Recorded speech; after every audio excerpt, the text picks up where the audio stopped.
Welcome to Gifted Underachievers, the podcast for mid-level creatives with delusional ambitions. In this segment, Pat and James talk about whether they'd rather be the star or a character actor.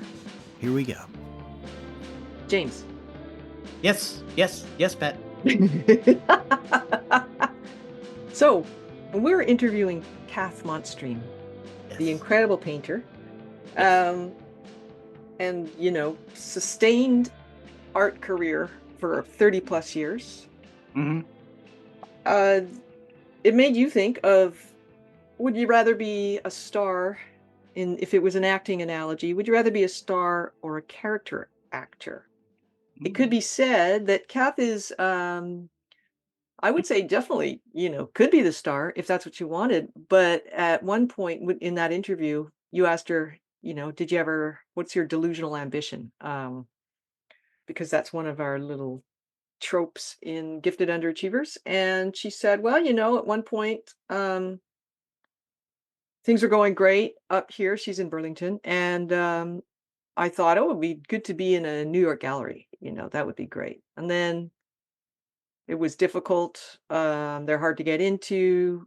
It's a sort of a closed world in some ways. And then she kind of said to herself, why would I want to give a gallery 50% of my earnings when things are going so well here already? She has a life that works for her.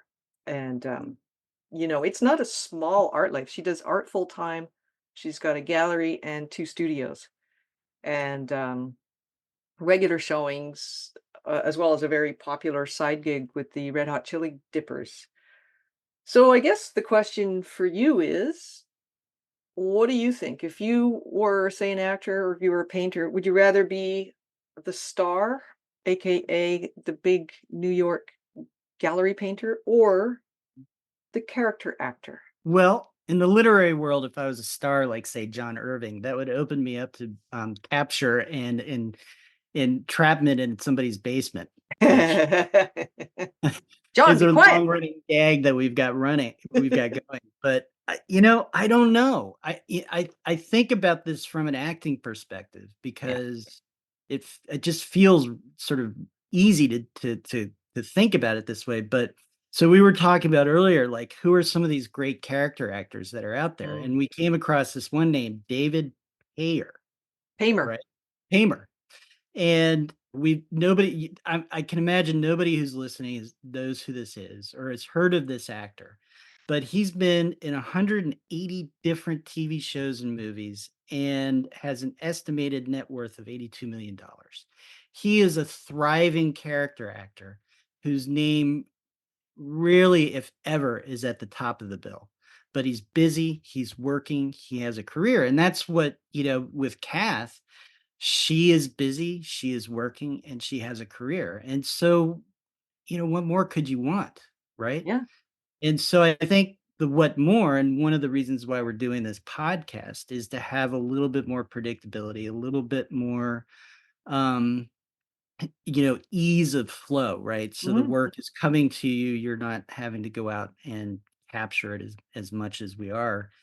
And getting to the point where whether it's as a ghostwriter or somebody who's doing my own writing, that I just have more opportunities. And so I don't need to be John Irving locked away in a basement or any of the other big name writers that are out there. Yeah. Uh, because I'm just as it could be just as thrilling and just as joyous and happy to have that career where I'm busy, I'm doing what I like to do, and I'm happily creative.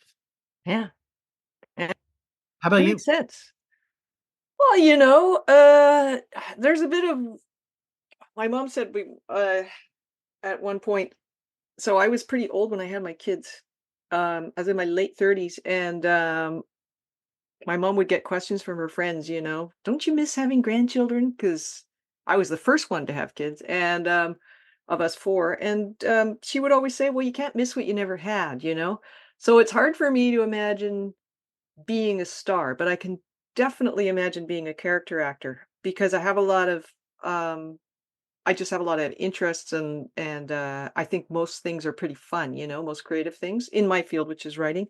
So, I would say I lean more towards the character actor thing, and with David Paymer as the example, I didn't know who you meant when you said his name, and then as soon as I saw him, I was like, "Oh my god, I just saw him in a Monk, an episode of that TV show Monk, um, yesterday or the day before." It was running from a while ago, it was a rerun, but I was just thinking, "God, I've seen that guy in so many things," and then to find out he's got a pretty high net worth, to me was just so heartwarming. I felt like there's a guy you'd look at him and never think this man's a multimillionaire because of his skills as a thespian, but he's done stage.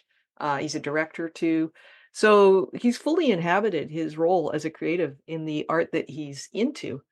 And he went to one of those, I think it was Lee Strasberg. I mean, he's Mhm. had the skills since he was in training. So I find that such a kind of a beautiful example of how you can do what you're meant to do without needing to be, say, Bradley Cooper.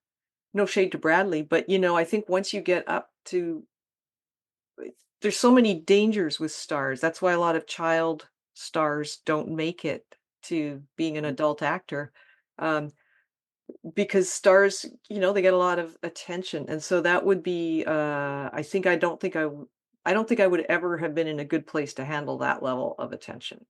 And we were Yeah. talking a couple of weeks ago about a writer who had a bad experience with her dream coming true being published by a big five um, press, and just how hard it was to have all these expectations around things going well and that it would be, you kind of made it, and then no, you haven't made it, and nobody's returning your phone calls, and there's a Yeah. lot of pressure on you Yeah. to participate in the publishing process in terms of marketing and PR, but you don't have any clout, or so I'm sure that happens with young stars as well. You don't know who to Mhm. listen to. So for me, 100% character actor David Paymer. Yeah. I'll take his bank account. I'll take his wife. I don't care. Well, we're learning a little bit more about Pat here. Wait, let me check her picture out. Hang on. Yeah, I mean, I think it would be glorious to say go into a bookstore for no other reason than to because I want to buy a book Yeah. and have see my book on the shelf and have nobody recognize me or anything like that, but people saying, wow, this is a really great book, you should pick it up, Yeah. or meeting somebody and saying, what do you do? Oh, I'm a writer. What have you written? Well, I did this book, and go, oh, I read that was really good. Yeah. Would that be cool? Yeah, being able to support myself, sustain myself, and be creative, that would, yeah, absolutely. Yeah. Ab- Yeah. Yeah. Okay. Well, I think we're on the same page there. If anybody's has an opinion on this who's listening, let yeah. us know. Star or Yes. character actor? Yeah. This is a call out to all the turd stirrers. What's a turdster? Somebody who likes to mix it up and cause problems. So, do your turd stirring. We're here.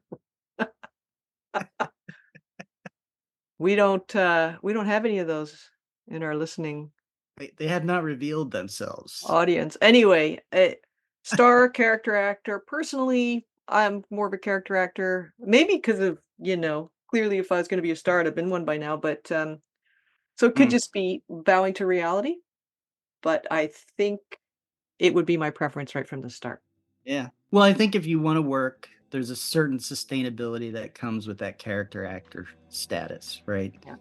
And, yeah, yeah, so, I'd love to have a long, great career, Yeah. and there it is.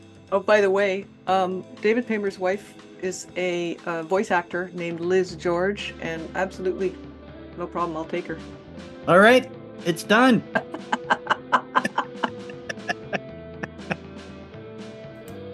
Thanks for listening to Gifted Underachievers, the podcast for mid-level creatives with delusional ambitions. We'd love to hear how we're doing, so please leave a comment, join our chat page, or send us an email at giftedunderachievers@substack.com. Have an awesome day.